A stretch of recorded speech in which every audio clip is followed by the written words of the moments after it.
done twerking, Jay? You done twerking, Jay? I'm saying. Afro think tanks. This nigga came up here and said, he said, "Don't you talk about my collar? I'm going to defend my but you collar." defend. Look how y'all niggas is in a but hold fucking up. I'm more bromance. thorough than Afro think tank. You sitting there Hey, calling Kyler, Afro this think nigga tank. was up here defending Afro think tank. Yeah, that's right. And y'all got triggered. So Y'all now, got triggered. wait a minute. I Hold on. find I the gotta put this button. together now. I If find the Afro think button. tank pushes I push the LGBTQ button. issues, you pushing Afro think They tank. push the Nigga, we button. done put it together. I push the button, and you didn't get triggered. Nigga. Yes, I did push the button. Oh. All right, Jamal, you're up. Jamal, you're up. I want to tell you, Jamal had a debate for me this afternoon and whatnot, you know. He's telling me that Haitians, and when I told them, I said, in New York, Haitians wore the same thing we wore, whatever like that. Although we clowned them, whatnot, they wasn't no, oh, you over there, we over here. We all, the black community, all basically lived together, and you were black. You know, he doesn't believe it. He doesn't believe me. He just said basically, oh no, No, we're no, all. no. This is what I said. This is what I said. I said, Kyla, when like I said, you're a little younger too, Kyla, so it might not affect you as much. But what I said was when the Caribbeans came in certain communities, right? They had on high waters, right? Nobody wanted to dress like Caribbean blacks. You know, they had I to remember the hot boys. Americanize They themselves. different time And period. Colin said that the Caribbean blacks was dressing better than our brothers that was coming from the South. And this is where I disagreed with him at. And I was just telling him that nobody was trying to copy Caribbeans in black community. You know, that's all I was saying. Yeah, but I'm saying is this though. By the time I grew up, Because Kyla, you know they had on high waters. You know nobody was rocking no high maybe before waters. my Man. time right now, but I don't. I remember we had dudes that wore high waters. You got joked, you know, if you wore high waters, you know. And I never knew it was anything specific to anybody from the islands or nothing like that. You know, I just knew niggas that had high waters on. We're like, yo, man, what the fuck is us? Where's the flood at? You know, we clowned them, you know, but it had nothing to do with where they were from. I didn't know they were from the islands. I know, like that's what I was trying to tell you this afternoon. I don't remember it being specifically to the people from the islands and stuff, you know. So Nakmeezy dropped off. Yeah, Kyla. A beautiful day in Harlem today, Kyla. Beautiful day, man. Beautiful day in Harlem, USA today, man. How did somebody basically crown Afro's think tank as a fucking leader of that? Cause that man have to defend this man. He probably dropped out right now to go to Afro's think tank. Or he probably land next to him right now saying, hey, man, I tried to defend you, babe. Man, that nigga was too knowledgeable. I didn't know that nigga was gonna be on there. Yo, check us Come out. back again, babe. You're saying Like, get your Afro's shit think together, tank, right? He has never had fellowship. That's important for this movement, right? I talk to Jamal almost every day. John, I'm gonna get your number. We gotta talk, you know. Even though you joined the BAO, we gotta talk. Everybody that I'm close to, I'm building with, I talk to. I talk to Mufasa, talk to freaking Kofi. That's building. If you ain't got nothing built, I'm with my brothers and whatnot, you know. I consider you guys my brothers. That's what's real. College real. All these other people, you don't know who the hell they are and what they're about. Hey, where's Afro think tank? Does he talk to anybody? Does he fellowship with anybody? Like that means that fellowship is not important. How the hell are you gonna be a black man and you ain't got no fellowship with another black man? Come on. Hey, Kyla, what you used to say? Socialization, man. That's important. You're not socializing. Yeah. And I don't believe it. Nakmeezy, he stuck his foot in his mouth. You know, stuck his foot in his mouth, trying to, I'm a cook collar. Why don't you study his craft before coming up against college Genesis? You know? Oh, we don't need no fellowship. Are you crazy? You know? Yeah, see the problem, Colin, the problem is with a lot of FBAs, right? They don't know Black American history, right? They don't know anything about Black America. Right. Let's forget about Africa. Hold on, Colin, forget about Africa. Colin, forget about Africa. Many FBAs like Nakmeezy do not know Black American history, because if he knew Black American history and knew the nuances of Pan-Africanism and within the Black American community, he would not go off and say these rubbish things. You know, he just a lot of his facts, like my man said, his facts aren't facts. You know, so what he does is, you know, he try to do the 3-card Molly on you and just try to spin you. You know what I mean? But yeah, he doesn't know Black American history, man. And if you listen to him, he rarely talks about Black American history. But go ahead, Colin. Yeah, the bottom line is I know my history and I know where I fit at in the world. It doesn't matter what I call myself, a pan-African. That means nothing. That's what I said about Afro think tank. He did one time say he had Asian in him and he can fit into the Asian community too. You know, he said that. Me, ain't no place where I'm a black. You look at me, I'm a black man. They know I can fit someplace else and do all this shit like that. I'm a black man. You know, I'm Black American. That's African American. That's who the hell I am. I don't have the luxury of, I can fit into here and fit into here and do this stuff like this. No, I'm a black man in this world, you know? So the bottom line is this. The bottom line is So when I cover Pan-African, I mean what works. Jonathan Miller right here has a business. He's in Nigeria. It worked. He doesn't have to be a Nigerian. He don't have to bow to some chief or like that. He's doing business. It's working.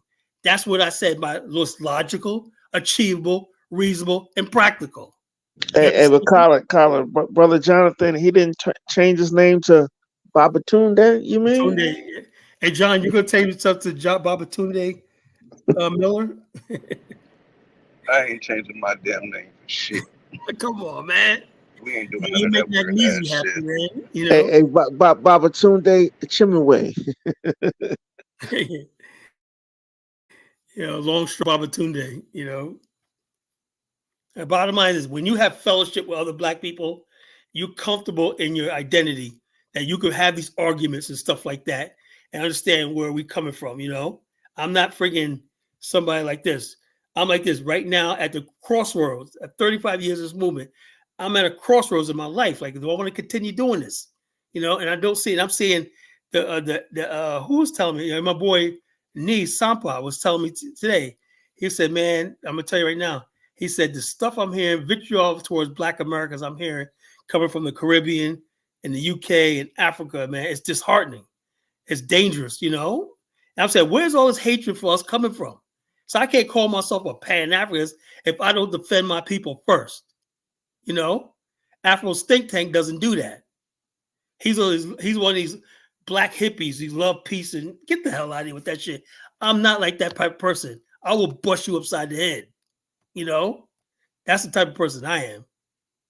You know, And that's why I say that Pan-African went too far to the left or too far to the right, however you want to dub it, because I don't remember, like, because my dad and them, they came out of the NOI, you know, they were pretty Black nationalists, Pan-Africanists.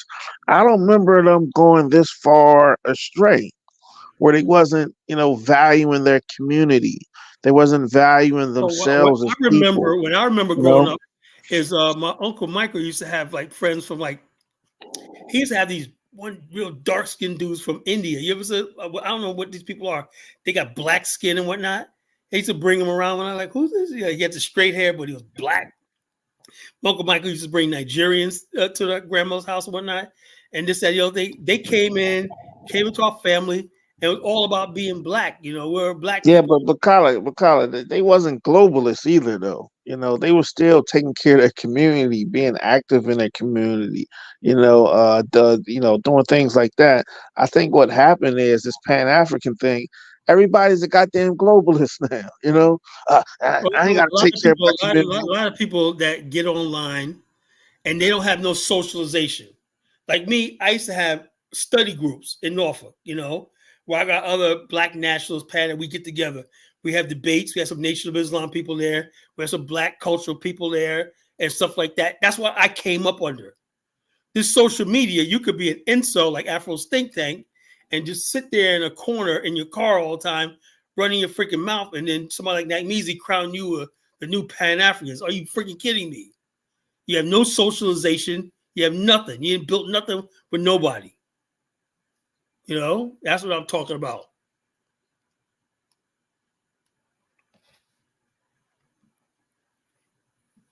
So like I said, the Pan-African shuffle. Everybody's shuffling around and doing this stuff like this, and the movement's turning into a joke. What are we going to pass on to the next generation?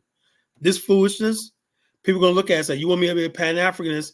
And Africans don't respect us. We got nothing secured in Nigeria. We have nothing secured in Ghana. We have nothing secured any place. We're not at the table. It's stuff that goes on in the African continent. Where's our team? Where's our Pan-African from the West sitting down with have a block in ECOWAS or SADC or wherever, or COMESA in East Africa? Where are we at the African table? But they got Israelis there. They got Dutch there overseeing and whatnot, you know, and stuff like this. But you know, as I said, the Pan-African movement I want is real. You know, enough of this sideline armchair. I'm a Pan-Africanist when and you ain't at the table for nothing. But yet these people want our support, you know, and stuff like that. They want our tourism dollar. They want us to talk for them in the United States Congress. They want us to do all this stuff. Every time an African leader gets in trouble, what do? They come to the United States to talk to the Congressional Black Caucus, and Lordy, the white supremacy going to get us and whatnot. And we're doing the Pan-African shuffle, like we're doing the Nene and whatnot. Like, yeah, we're Nene. We're doing a Pan-African shuffle for these corrupt, freaking no good leaders on the continent. That's the truth. That's what I mean by the Pan-African shuffle. If you're not attacking this, and just like the same way I criticize Black America all the time, people love it when I criticize. You ever notice that when I criticize Black America, everybody gets a freaking kick out of it, especially Africans. You know, when I'm clowning my own people, they love it. You know, the moment you start talking about Africa, you know, saying what Kofi said, in the end, money talks. Yeah. Bottom line is this: we have to find a way. We got African American banks. How many? We don't have one bank on African American bank. Hey, Colin. I know this is controversial. I'm about to say, right, but I think moving forward, right, because we didn't try everything. Listen, I know we got all these ideas. Pan-Africanism over the last 100, 200 years have tried a lot of things, right? I think the only way we can get something done, and I know a lot of Pan-Africans gonna be against this, is that it gotta go through the U.S. government, man. It gotta be at a geopolitical route. That's like the last resort. No, I'm just saying, because we have enough power here. We have agency in America, right?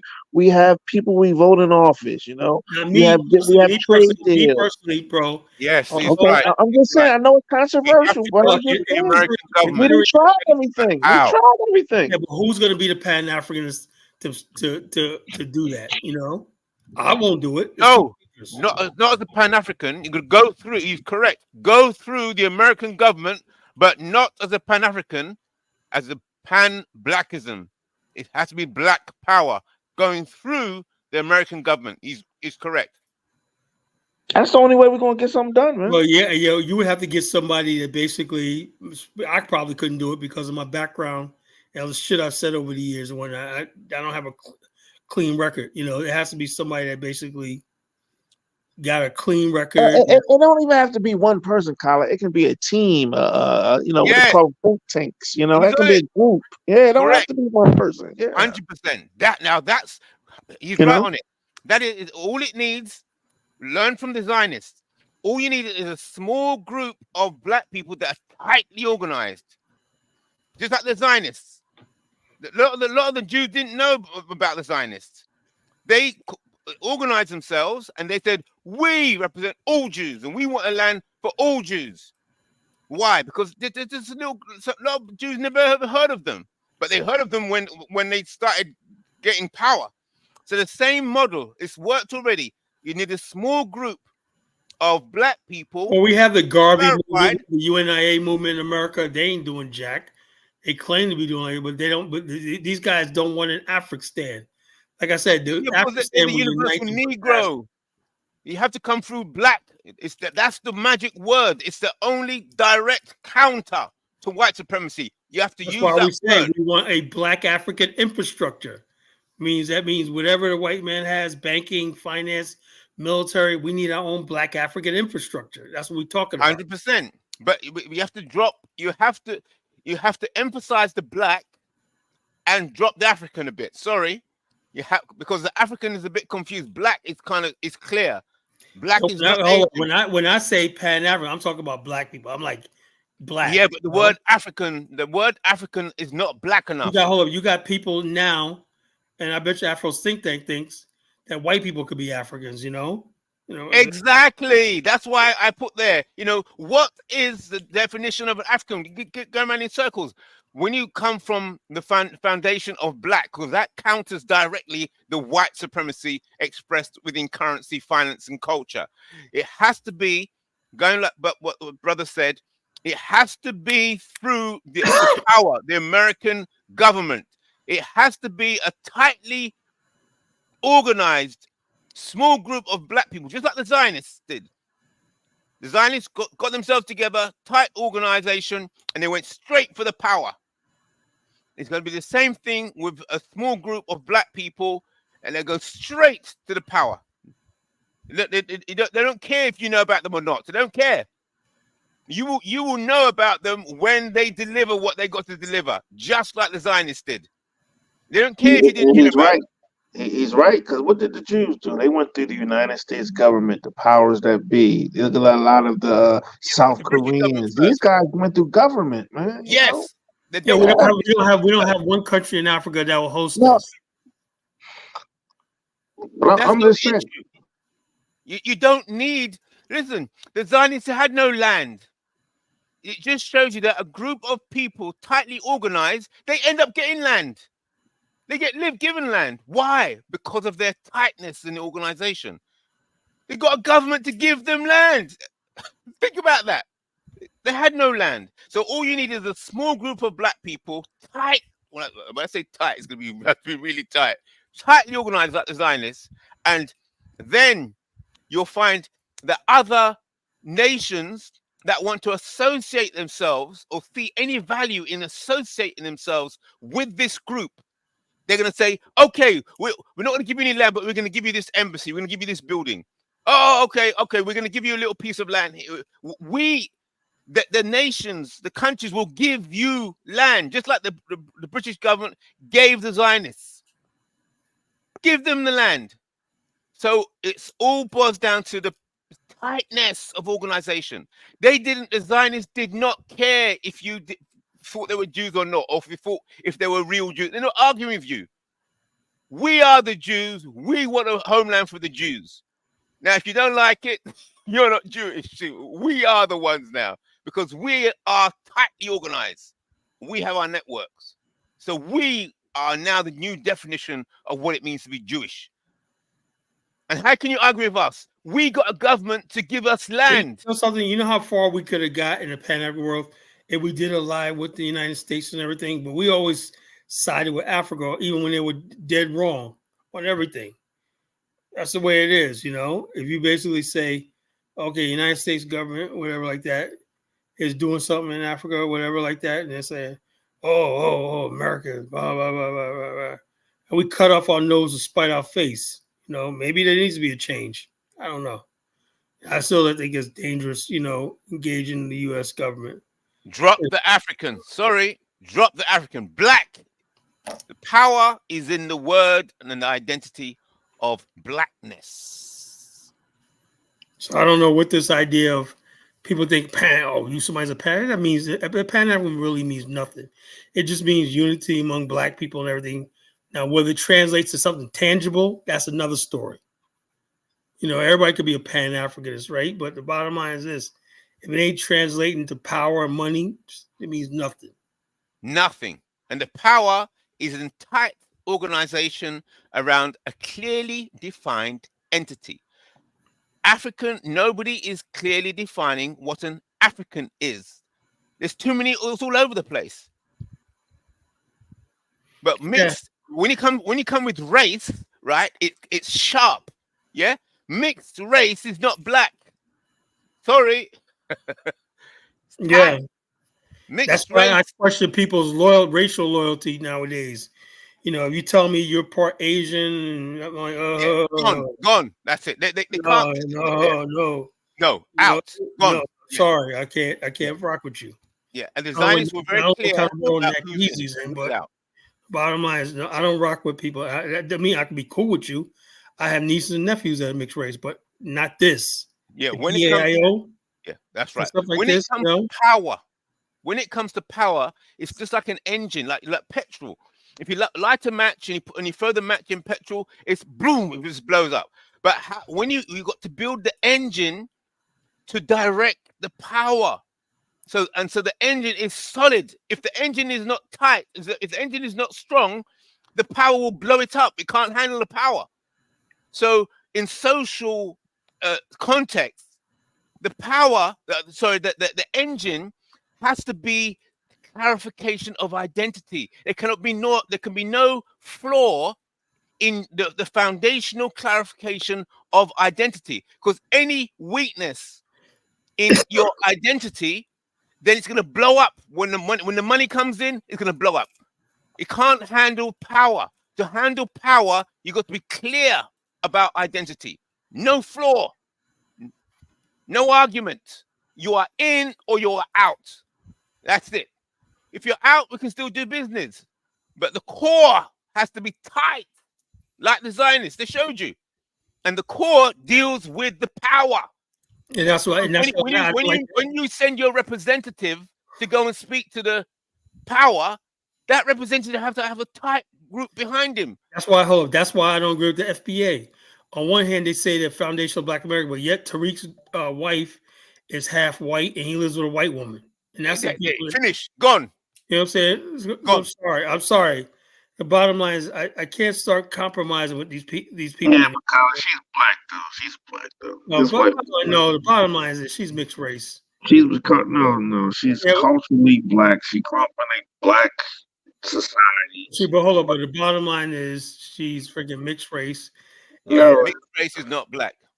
Mixed race is not black, bro. No, I'm saying, look, if you look at her and the culture she grew up in, mixed race, blacker than I am, but still no.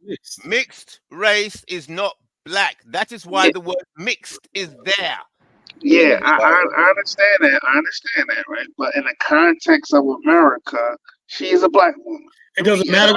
We have to have agency and define ourselves. Usually, white people just put all these people on us. Oh, they're black. She's a black. Yes, that's right. Confusion. Like, what the hell are we thinking about? That was not black. Yes, it causes confusion.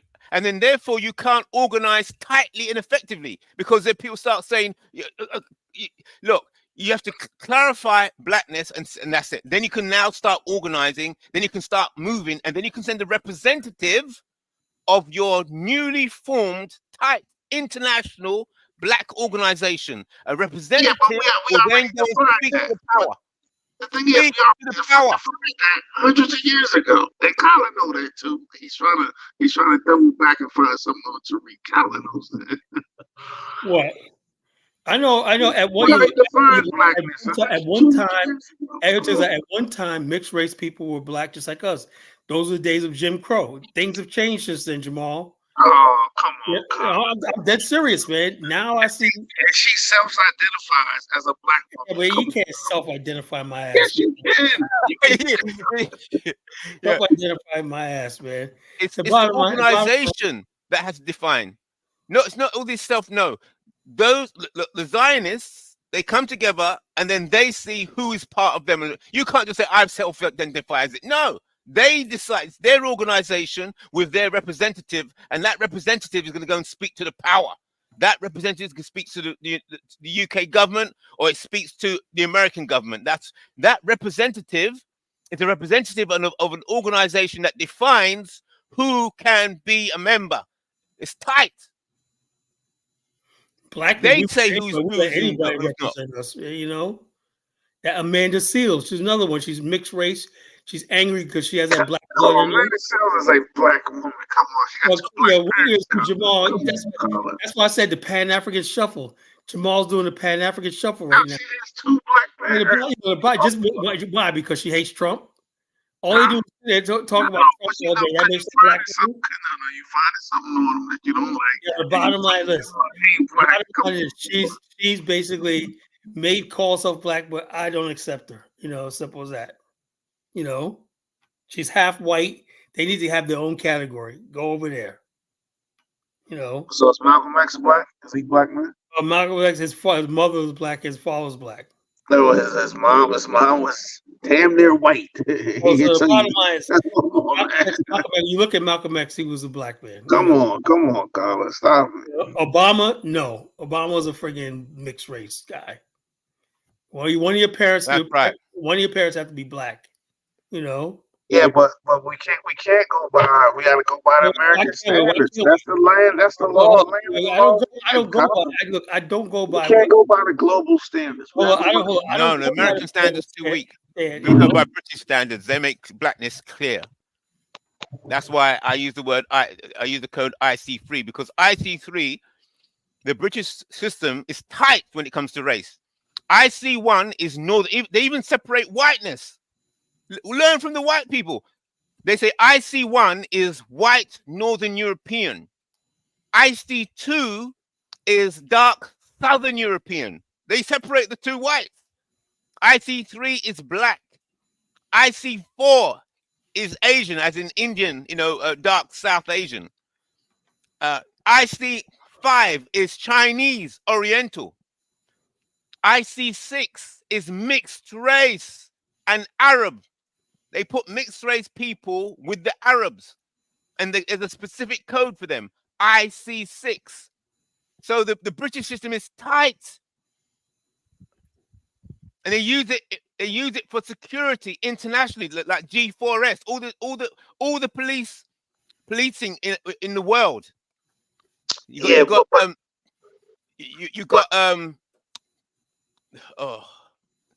yes, they use it for security.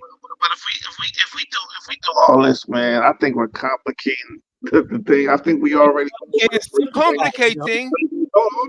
We're clarifying. There's no waffling. All this argument about it's mixed race.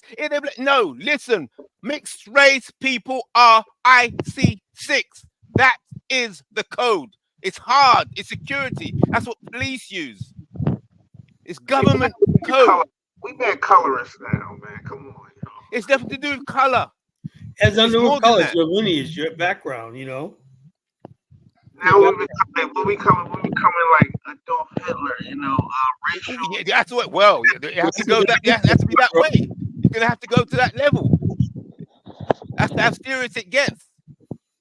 Because we're dealing with power. How do you manage power? If there's any waffling, your representative cannot speak to power.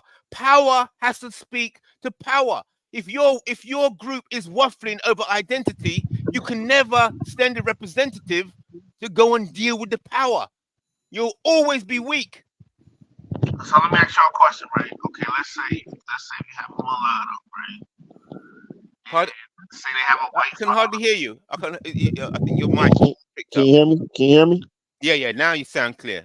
All right, yeah. Say you have a mulatto daughter, right? White father, black mother, whatever, right? Yeah. And let's say her father has resources that let's say the black community don't have, right? So this mulatto kid, right, probably can get some of those resources from her father. Hold on, from her father, right? Or access to maybe some circles that maybe the pure black like collar can't get into, right? Yes. We're gonna need those kind of allies. Good. Good point. Let me address that. Let me address that point. To grab some of them resources. All right, let me deal with that point. Let me deal with that point. Let's go slowly. Let's walk slowly. Let's walk through this. The man made an excellent point. How are we going to deal with the mixed black people, mixed race people, who may have access to resources that a full black person doesn't have? Excellent point. So this is how we deal with it. When you have a core group, just like the Zionists, of tightly organized black people, you then begin to start adding value to the concept of blackness itself. It becomes a currency. It becomes an asset class, blackness. Now, then those people that are mixed black, blackness becomes a value within their own identity. Just like you find that mixed race people are aspiring to whiteness, so they'll try and marry into white, or they try and move with the white people. Why? Because whiteness has its core value. So a lot of mixed race people are aspiring to be white. When you have a core, a black core, then they will aspire to be black. They're not black, but they're moving in that direction. And that in moving in that direction, the resources start to flow in that direction. The reason the resources are flowing towards the white people because whiteness has a value. Therefore, The reason whiteness has a value is because they're tightly organized about who is white and who is not. You can't just get in there unless they let you in there. So the same thing has to happen with blackness. It can't happen with Africanness, but it can happen with blackness. You have to have a black core, and then people aspire towards that core, and then the resources and the currency and the value moves in that direction, which is the only effective counter to white supremacy.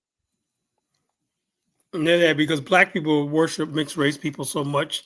That's why they always will always rule us, you know. And the mixed race people are worshiping the white people. So everybody's running like Neely Fuller says. Neely Fuller says they're aspiring. Where do the white people go? Where do the white people go? But the core is in organization, and you can look at what the Zionists did. They don't really care if you think they're Jews or not. As far as they're concerned, they were together. They were organized and said, "We are the Jews, and why are we together? What is this group about? We are going to get a homeland for the Jews. That's what we're about." And we don't care if you're Jewish and you don't know about us. You will know. You will know, because we get things done. Why? Because we're tightly organized like an engine. And they also had money backing them. You know, the Zionist movement had contributors. One lady contributed like $80 million by today's money to the Zionist cause. That's what got them. So they had people who had money. You know, a lot of rich Jews were against the Zionist movement because it was too expensive. They said, "No, I'm a German. Enough of them came through with the money, and that's how it happened. 100%. So when your organization is tight, then people can put money in there. Nobody wants to put money and invest money in some leaking organization. Soft. You're not even clear about your identity. I'm not going to put money there. Of course the money's going to go leaking. And that's what I was telling about the problem with the Pan-African movement, right? No one knows who the hell is black. No one knows what the fuck it stands for. Exactly. Are you a black or are you a Marxist Democrat? Or what the fuck? That's what I said about Afro's think tank. What is he? You know? 1 minute he's telling us about he's part Asian and he can fit in with the Asian world. Dude. You know, and next minute he's Nakmeezy is crowning him the new Pan-Africanist. The fuck? What the hell is that all about? He's right. It's because it's a new Pan-African, because African is all over the place. Anybody can be African. But when it comes to black, you can codify it, and it is codified. That is why I keep pushing IC3, because IC3 means IC1 is white Northern European. IC2 is white, they call it dark Southern European. IC4 is South Asian. IC5 is like the Chinese and the Oriental, and IC6 is mixed race, but that code also covers for Arab. And this is government codification. It's not just me feeling. It's hard. It's what the power uses, and you know that America was built by those people from here. Over here, Britain, the City of London, the finance from the City of London, those City of London uses those codes. The money from the City of London built America. It's those people, those gang, and they use those codes. So they're codified in their race. They don't care whether you know it or not. You ain't getting in there.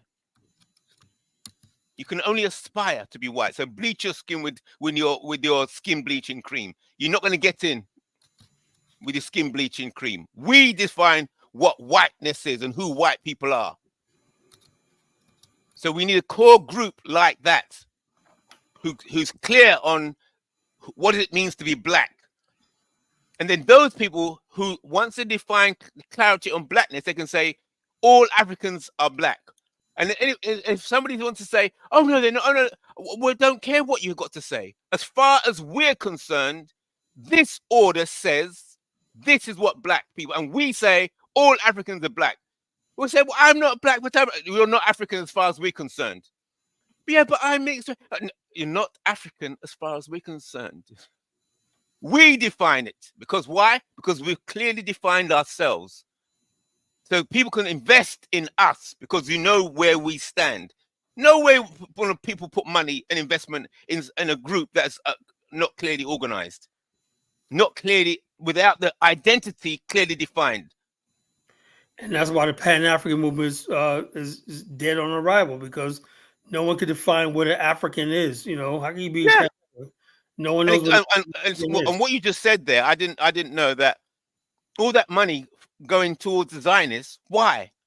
Because those rich people, they want to see that the organization's tight. That's what, like a bank. When you go to put your money in a bank, you want to know that the bank's it's got its organizations tight. That's why your money can start leaking all over the place. So the same thing, the foundation of a bank is clear identity. When you join a bank, your identity has to be clear. Otherwise, when you have your account, if the identity is mixed up, or if the identity is not clear, your money might end up in somebody else's account. So in order to attract wealth, to attract investment, you have to deal and operate with the clarity of identity of a bank. Do you have an account, sir? You have a black account, sir? Or madam, or whoever. You have to have the identity mindset of a bank. There's no way you're going to attract wealth. All right, let me get Kedola on. Kedola, what's going on? You next. You're up next.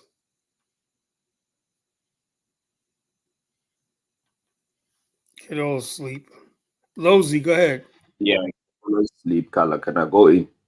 Yeah, go ahead. I think Kidola wanted to speak because he also has got mixed race kids, but he can input after me. Their mics might be on their mics. Yeah, look, Kala. I think when I saw with Tyler issue in USA, that opened a bit of perspective to me and towards Black Americans and how they see this mixed race people, you know. And I think you see one. I mean, once you are. My brother was speaking here earlier before me. He said it all. I can't hear. Is it me? I hear him loud and clear. We need to be clear on the mixed race people. You know, these people are not black, and they throughout history they haven't actually went through what black people went. They were not even getting same treatment as black people. They were probably treated as second-class citizens, and we were below at the bottom. Yes. So no, and history has proven to us that anytime they got an opportunity to form their organizations or stand with black people, they'll always stand with the power structures. They want to be white. Yes. So I don't know why some black people want these people to be black. These people are not even black genetically wise. Allow them to be their own identity. Because black people got black people have a lot of self-hate. That's why we worship the mixed race people, because that's what we aspire to. You know, P. Newton was a mixed race person. We had a lot of mixed race persons that were heroes during the civil rights movement. Yeah, so they were mostly and fighting back. We propped them up in our community. We identify black people as the children of black people. That's what whoever they have children with. So if someone decides to have a child with another race, I mean, that sucks, but we're not going to disown that child. That child. Yeah, we've always accepted mixed race people as one of our own. We're not disowning our own people because they came from another race, bro. The thing is, what I have no problem with is black people exalt those people. In every other culture, like Korea and Japan, you got half black kids. Oh, they love them, they're so cute and everything. But that half black kid in Japan and Korea know they're never going to be prime minister.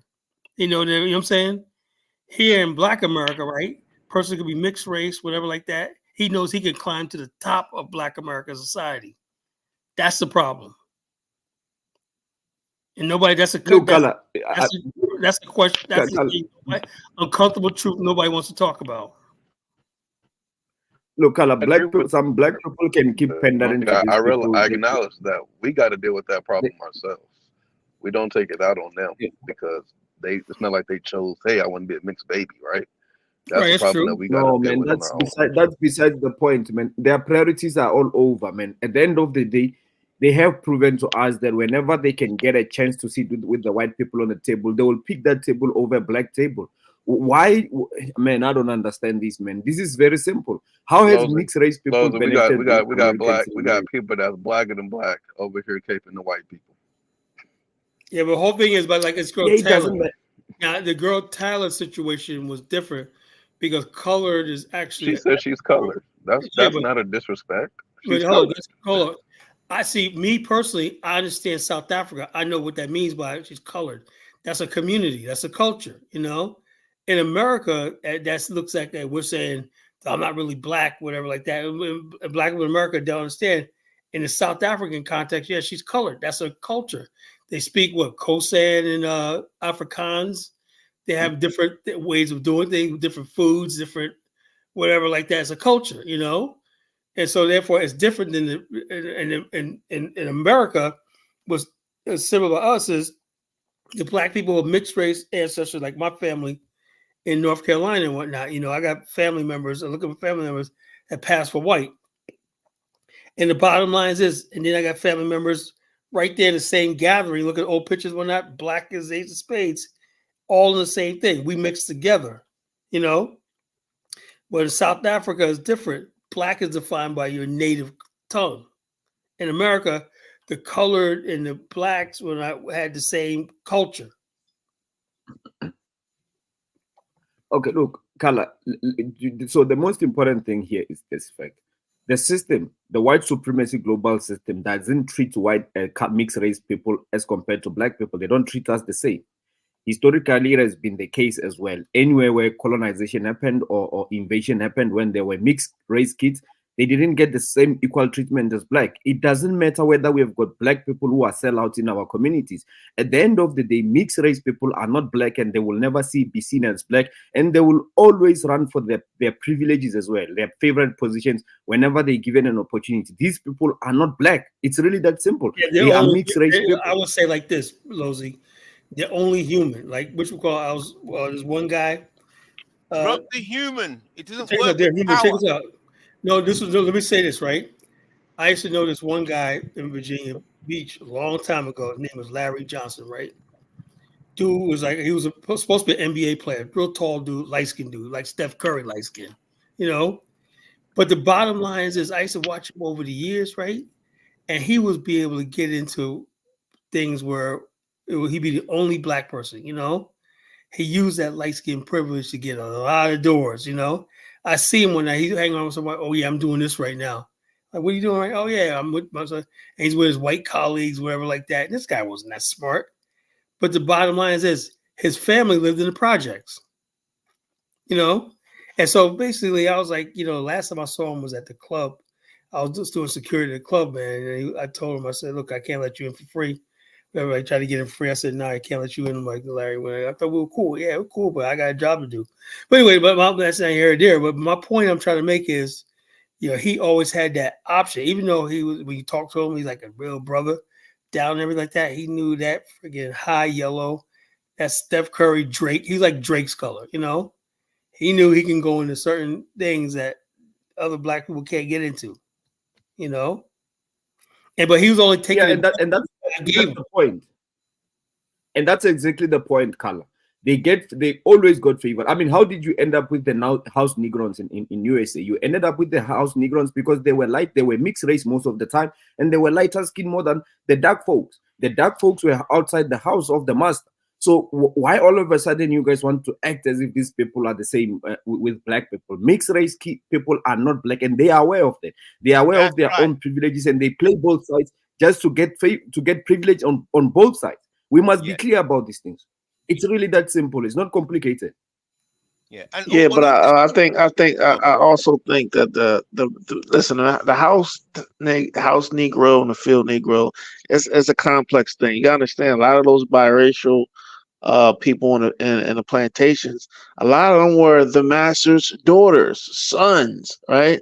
So it's like this double, confliction going on, between the two, and those people could go both ways, White man was a dog. He sell his own flesh and blood down the road. Now somebody is your child, and you put them up on an auction block because you wanted to pay off a debt.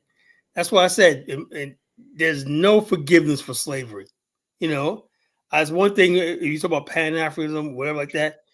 I can never forgive America for slavery. I never. Yeah, but Collar.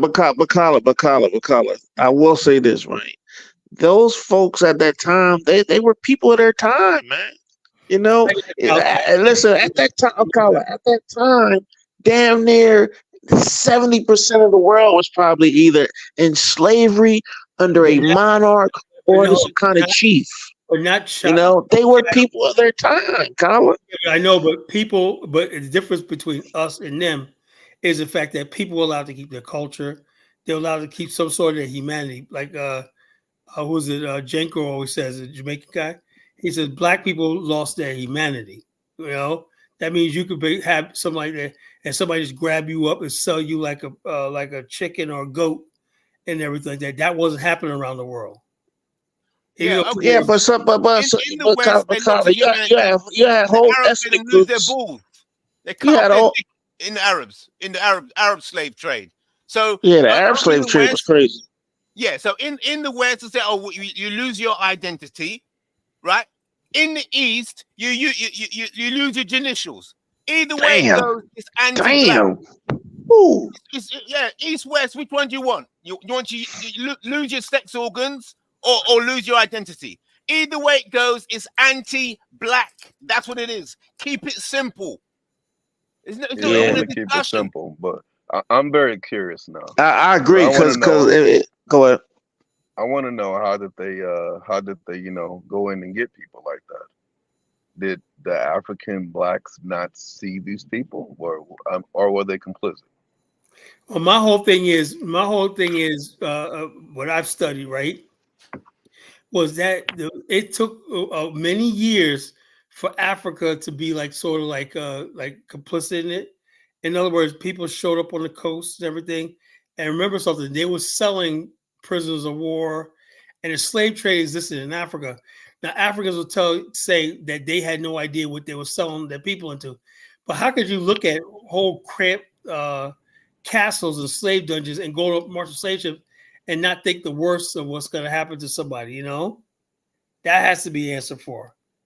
That's a cop out. They know exactly what the hell they were doing. Carla, they don't know what they were. Carla, let me just sometime in Black America perspective, you have a generalization of everything. I understand the trauma. Hold on, Carla. The trauma in America. Look, it's not only United States that whatever happened. You have to South America also face similar situation also. Only that the problem that the United States is that you people live under what we call so-called name of a superpower or the most richest country on the earth. So you people other foreigners, other black foreigners started coming to United States. So these foreigners started having contact with you people. Then you people started showing what is going on in the United States, sometimes aggressive towards the foreign blacks, or sometimes talks, sometimes you people don't like them at all. So Black America play what called three type of game. Neither they believe the propaganda the white people show to them that they say that they like, or you Africans are no shit, or you people live in a shithole, or they tell you their trauma, or they're aggressive to you because of their trauma, or they just talk to you a little bit. So you people operate on three levels of system. You understand me? And you people believe, everybody have to believe also on this system also. You have to South America also face similar type of punishment also. Maybe because foreign blacks are not actually going towards this country maybe because of the economical situation.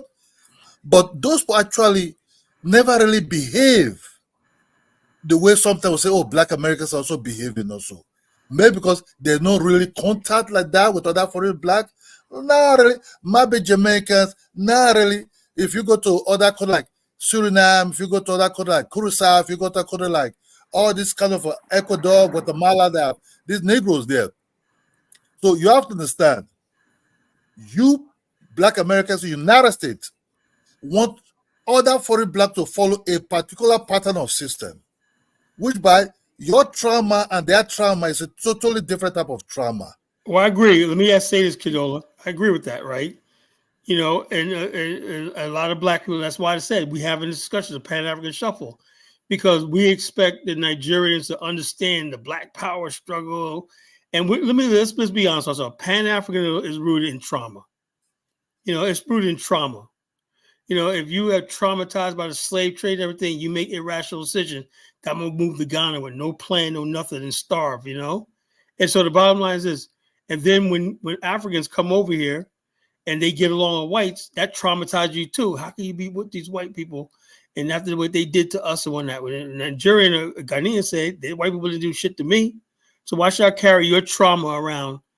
And so yeah, this is why I have these discussions. So we could all sit back and discuss and say, I don't expect Africans to bear my trauma. I don't expect Kidola or Lozi to understand. That's me, myself, and what I had to go through as a people, you know? And so I could still be a Pan-Africanist, but understand that burden is on me. And that's what people don't seem to understand. Now, the problem I have is like for people like Afro Think Tank is, you know, he doesn't talk about that. Look, let me give you a perfect example. When you go around Jewish people, whatever like that, they're cool with you and everything like that. But there's a time period, you grow up, especially white people, right? There's a time you got to go home. There's a time where he's going out with his friends and you're not invited to the party. There's a time where they're going to bond and be with things. There's things that are going to be said around you that you can't be a part of. Why? Because, hey, look, you know, we're going down here to celebrate such a commemorate this thing. Well, why can't I come? Well, this is for people that we founded a town 100 years ago. We do these things. When you wouldn't be comfortable there and everything. There's always going to be a line of demarcation between different groups of people. And it's like the Pan-African world. Yes, there's a line of demarcation between different types of black people. You know, a Nigerian's going to have a demarcation between Ghanaians because they got to go with different things, different Nigerian groups like that. But the whole idea of Pan-African means that on the whole, we're all black. And let's try to work this out together. Will it be kumbaya and perfect? No. Will I say nigger sometime? Like I told Nakmeezy, oh, damn, how you say the word nigger? You're supposed to be a Pan-African. Nakmeezy's clueless. He don't know shit about this movement. He don't know shit about black people, you know? So he showed he don't know shit about black people, you know? That's how black people we do among ourselves. We may joke each other and say something like that. But when it comes down to it, it got to be about love and respect, you know? Kala, look, well, you see, Pan-Africanism was being practiced in Africa by the elite. But that Pan-Africanism never really trickled down to the ordinary citizen of these black nations, you know, we're talking about like in Africa. The elite practice Pan-Africanism. You have to understand. Because the elites went to school with Black American elites. You have to understand that those elites. It's always been even in America, Pan-Africanism was a thing of elites, you know. Yes, so those elites actually never really come to Africa, start explaining to each ward, each district about what's called Pan-Africanism. And that's why Nkrumah didn't really succeed. When Nkrumah came to Africa, look, after 35 years, I finally see that, right? Where Nkrumah came, you know, let me say this: Pan-Africanism is almost like Black Western imperialism. You know, because when Nkrumah came to Ghana, when he was practicing those things, there are some people in his party or opposition to his party actually did really experience what's called Pan-Africanism, but they know that he was fighting for freedom, even they have those independent. But to them, some of his behavior was even weird. You understand me? So if Pan-Africanism would have trickled down to the ordinary citizens, you have to understand what Africans are saying is a total different ballgame. What you want to explain to them, one.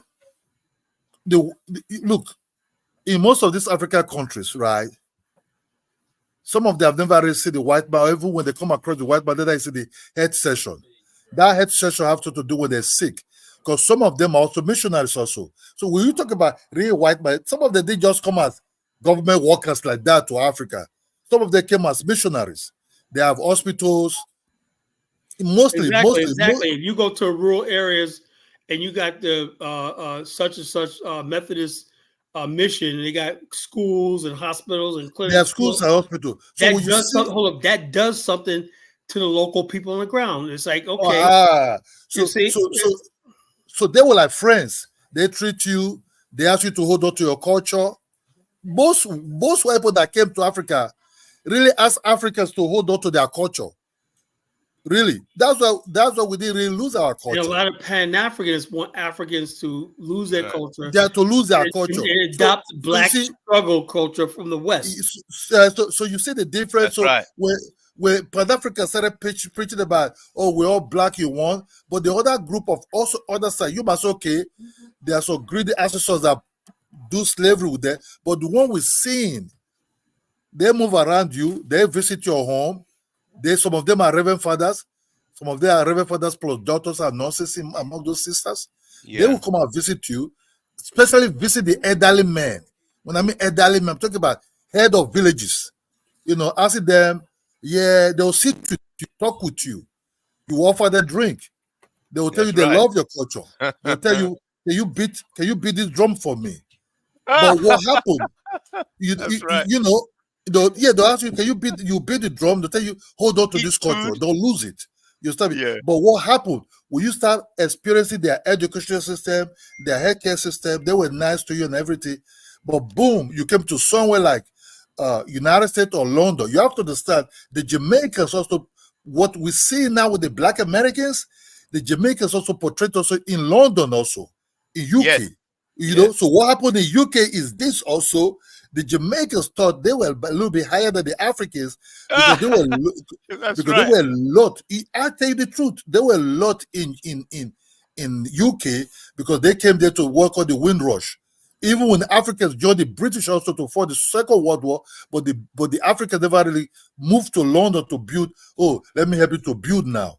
But when the Africans started coming inside 60s, middle 60s, late 60s to 70s, they started counting this group of people who were like capital, who were doing hard work, construction. The Africans really come there to study. Because no African man will come to London to come and hustle for good life. Neither they're doing scholarship to study from the government group. And go back. Go back. But see, the more the Africans kind of like relaxing, like, okay, maybe I can chase a career here. Then they start encountering the hostility from the Jamaicans. That will lead for all those years. Yes. To early 90s. That result to a very bloody war. So you have to understand the African man have kind of like he's gone, but you have kind of like responsibility. You carry the name of the family. Sometimes you help the family. So you don't really have no time to discuss anything with you because he is there for a business. That's right. Survive. To survive and help his family down home. That's just what the whole thing. If not helping his family, because his father is already you are the one representing the family. You have to understand, most of these Africans that left to study UK, when they come back, in their villages, they celebrate them. That my son went to the white man country to study. They is back. So that man will contribute also. So you see what Mr. Johnson's son just did? So we have to follow these rules. These are some of these African villages develop their own way of educational system. So it doesn't be like Africa. Yes, what you see is your trauma. What you don't see is not your trauma. You know what I mean? That's why you see the hostility United States to the Africans. Sometimes it's propaganda, or the same people that is telling you, look, I know in most schools in Western world, in other places, in some Caribbean countries, especially that word called Africans are hungry, or just lie. Check this out. Lie. What I think is this: when it comes down to who's complicit, so the African never said that we're from an enlightened society and that we're the all this great stuff that the white man says and whatnot. And I corner these white people. I debate them all the time.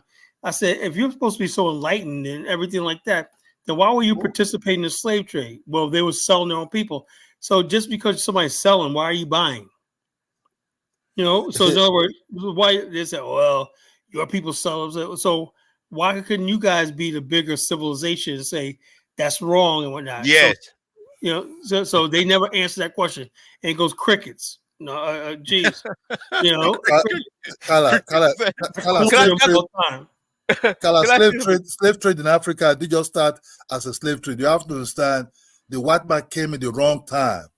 There were battles. Look, if you study the African history, let me say, I go for West Africa, right? I go for West Africa. I don't know much about South Africa. I go for West Africa. During the time of 1472 or 1452, when the white man came, Africa was relatively peaceful. When the white man came, they came there to a little bit to know much about the Africa, the Irish and the Portuguese. They came not really to spread the religion, but they just came to know, to explore. They met the Africans. The African people received them well. But in between that 40-something to 50-something, there was a war. That war was just starting because now it was the power of domination. Now come the Oyo Empire, what called the Elefe people. Now come the Benin Empire. Then now come because the Mali Empire was already collapsing. The Song Empire was already gone. They don't have battle of domination in West Africa now. And that come the Ashanti, the other kingdoms that wanted to dominate other kingdoms. So when the white man tried to know us heavily, their foot was already there. The Africa was trying to fight a battle to dominate themselves. The migration from Nigeria to Ghana, from the Ga to the airway was already going on. The Benin's people wanted to attack the Ashanti. You understand me? Because the Ashanti, because you have to, there's a spot where the powerful people, see, then come the slave trade. Some of these people that they sold really, before it become like free for all, were like soldiers. They pick battles they were fighting, pick you there. Then there come this big business. It was a business. It was a business that came. Okay, if you check West Africa blueprint or wherever their print is, you start seeing. Okay, even the Igbo land not to today is heavily disorganized. What called the Igbo land? If you go to the Calabar, to the Port Harcourt zone, what they call the Calabanarians, these are fucking slaves that they abandoned there, who just form a community there, form a name there, and become themselves. If you go to part of Lagos called the Mokoko, those people that live on the water, these people are part of the Dahomey, possibly also part of Ghana that was escaping those battles. It was a battle of domination. Then that come with a very bad business that followed that domination. You start so but we don't know all these things until you started asking questions. Why are you people on top of this water? Yeah. No tribe want to give their land to suck them in. Slave trade. Yeah. Okay. So watch this then. So if we focus on power, because you need the power to solve your own problems. Personally, you need to get power to do that. You need to be able to get to do things. So on a global level, it's still about power. You got to get power to get things fixed. You got to have the power to do things. Right. So fundamentally, power, you have to build a vessel to contain it and to direct it. So there's no point arguing about what other people have been doing with the power they have. If you can build a high quality vessel to manage the little power that you have, you can take out a larger group with a lot more power. How's that? Because tighter organization allows for more effective use of power. That is, you know that when you study the art of war. That is why Napoleon was beating up all the other nations. He was dealing with nations, taking them all out. Why? Because his form of organization, his form of organizing the military, he with a small group of soldiers, he could take out larger groups. So it's not about the size, is it? It's about the quality of the organization. the Zionists. We say well, they had money, but dealing with money, it requires the tightest organization ever. Banking requires you to be accurate. Who the money belongs to, when it was paid, where it is going. This is serious level of organization, which means an organization is directly related to identity. So I say the only way it will work is the people who believe in the nation building thing have a nation state to facilitate it. Anyway, bros, I gotta go. We've been on a long time. A good discussion. Yeah.